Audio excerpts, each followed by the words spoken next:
Tell me something about yourself. ये एक ऐसा क्वेश्चन है जो आपसे हर इंटरव्यू में पूछा ही जाएगा। जो भी इंटरव्यू हो, चाहे आप बिजनेस स्कूल के इंटरव्यू में जा रहे हैं, जॉब के इंटरव्यू में जा रहे हैं, कैंपस इंटरव्यू के सेक्शन में जा रहे हैं, जो आपसे पहला क्वेश्चन पूछा जाएगा वो यही होगा, tell me something about yourself. लेकिन सब इस क्वेश्चन का आंसर अच्छी तरीके से कर नहीं पाते, and this question will ultimately decide whether you get selected for that role or for that institute or not। तो आज के वीडियो में मैं आपको एक अच्छा फ्रेमवर्क देने वाला हूँ और आपको बताने वाला हूँ कि ये जो tell me something about yourself है, इसका आप आंसर किस तरीके से करें। तो प्लीज़ इंश्योर करें कि ये वीडियो आप बिल्कुल एंड तक देखें। सबसे पहली बात, tell me something about yourself में इंटरव्यूअर असेस क्या करना चाह रहा है, वो आपके बारे में जानना चाह रहा है कि आप जिस रोल या जिस इंस्टीट्यूट के लिए अप्लाई कर रहे हैं, आप उस रोल के लिए टेक्निकली और कल्चरली फिट है या नहीं। तो आपके इस आंसर से वो ये डिटरमाइन करेंगे whether they can ask you further questions that are more relevant to that role or that institute and will take a final call whether to select you or not। पहली बात तो ये कि इस पर्टिकुलर क्वेश्चन का कोई गलत या सही आंसर नहीं है। हर बंदे का आंसर करने का तरीका अलग हो सकता है। The way you answer the question to the interview panel will determine whether you get selected or not। And yes, one more very important thing, what all you choose to say as an answer to this question will decide what further questions the interview is going to ask। अगर आप tell me something about yourself में कोई specific चीज़ें बोलते हो तो interviewer उन specific चीज़ों को पकड़ के आपको उन स्पेसिफिक चीज़ों से रिलेटेड क्वेश्चन पूछ सकता है आगे। तो इसलिए you have to be very careful of what you talk about है, ताकि आप कुछ ऐसा ना बोलें जिसके बारे में आपको आइडिया ही नहीं है और इंटरव्यूअर उसी टॉपिक को पकड़ के आपसे फर्दर क्वेश्चन पूछने लगे जिसके बारे में आप एब्सोल्युटली क्लूलेस हो।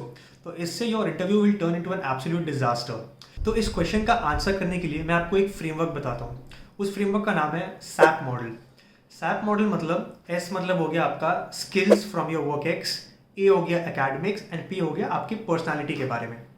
तो सैप मॉडल में आप सबसे पहले अगर हम स्किल्स को देखें, स्किल्स एंड वर्क एक्सपीरियंस, तो सबसे पहले आपको बात करना है about your skills and your work experience. अगर आप कोई जॉब के लिए अप्लाई कर रहे हैं तो आपको उस जॉब से रेलिवेंट स्किल्स के बारे में बात करनी है।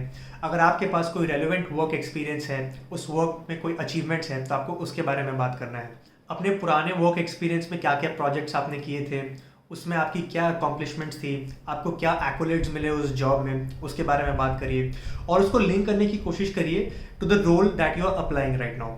अगर आप कोई बिजनेस स्कूल ज्वाइन कर रहे हैं तो आप अपने आप को एक स्ट्रॉन्ग कैंडिडेट पोर्ट्रे करिए, अपने वर्क एक्सपीरियंस के बारे में बताइए, सब चीज़ों के बारे में बताइए जिससे कि उनको समझ आए कि you were an asset to your organisation where you were working and you will do a great job when you join that particular institute and get out of that institute and create a very great name for the business school once you become an alum as well।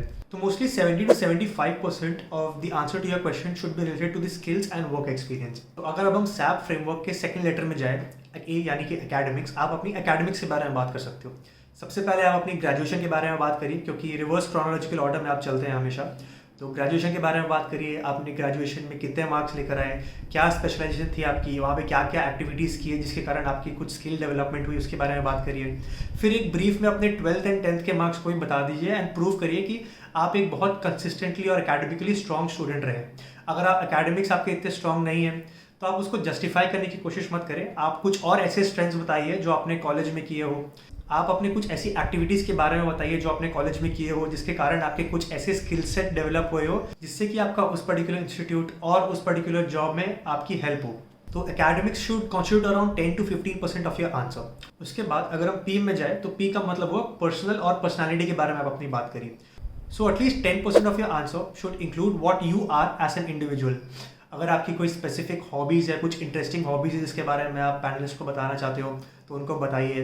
उन hobbies के through आपने क्या skill सीखे हैं, आपका mindset कैसे develop हुआ है, आप कैसे उन हॉबीज़ को परस्यू करके एक ओवरऑल ऑलराउंड इंडिविजुअल बनते हो, इस चीज़ों के बारे में पैनलिस्ट को समझाने की कोशिश करें। और अगर आपके पास कोई वर्क एक्सपीरियंस है ही नहीं, आप एक फ्रेशर हो, तो आप अपने कॉलेज के इवेंट्स एंड एक्टिविटीज़ के बारे में बात करिए जिसमें आपने काम किया है, पार्टिसिपेट किया है, और उन एक्टिविटीज़ में पार्टिसिपेट करने के लिए आपने कौन सी technical hard and soft skills सीखी हैं और उसको आप किस तरीके से जिस पोजीशन के लिए अप्लाई कर रहे हैं उसको कोरिलेट करने की कोशिश करिए।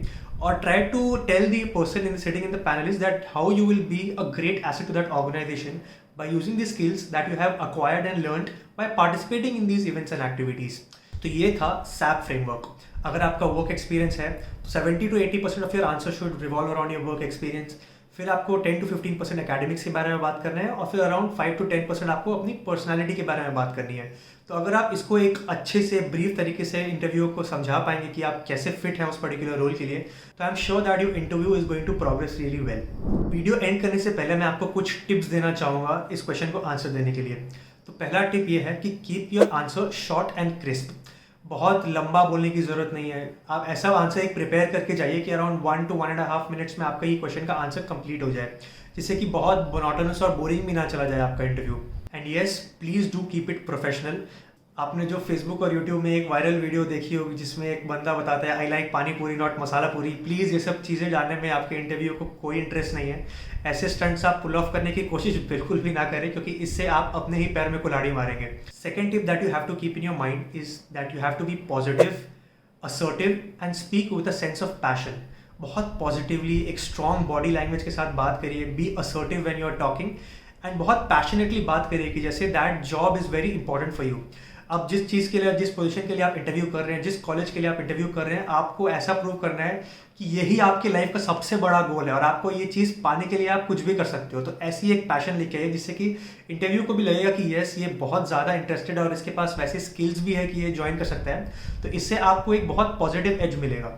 थर्ड टिप है, don't try to be over smart as this can go against you. जैसा कि मैंने आपको बताया, प्रोफेशनली बात करिए, ऐसी चीज़ें ना बताएं जिसको वो पकड़ के आपके इंटरव्यू को ज़बरदस्ती रॉन्ग डायरेक्शन में ड्रैग कर ले, क्योंकि ऐसा बहुत बार होता है। सपोज आपने कोई ऐसी चीज़ के बारे में बात कर ली जिसके बारे में आपको कोई आइडिया ही नहीं है और इंटरव्यू उस चीज़ को पकड़ के ले जाएगा। सपोज आपने कोई एक ऐसा ओपिनियन बता दिया जिससे कि वो पर्टिकुलर इंटरव्यूअर रिलेट नहीं कर पाता है, तो वो उस चीज़ को ज़बरदस्ती पकड़ लेगा और इंटरव्यू को रॉन्ग डायरेक्शन में ट्रैक कर लेगा, जिससे कि आपके सेलेक्ट होने के चांसेस बहुत कम हो जाएंगे।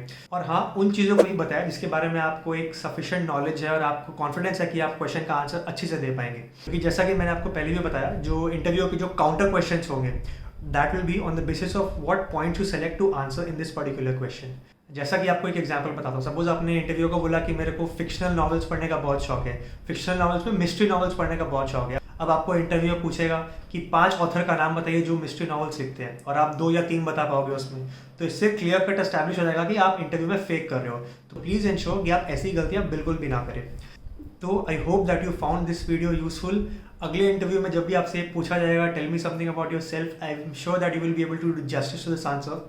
If you want me to make any specific videos on other topics, please do let me know in the comment sections below, and please share this video and hit that subscribe button for more interesting videos like these.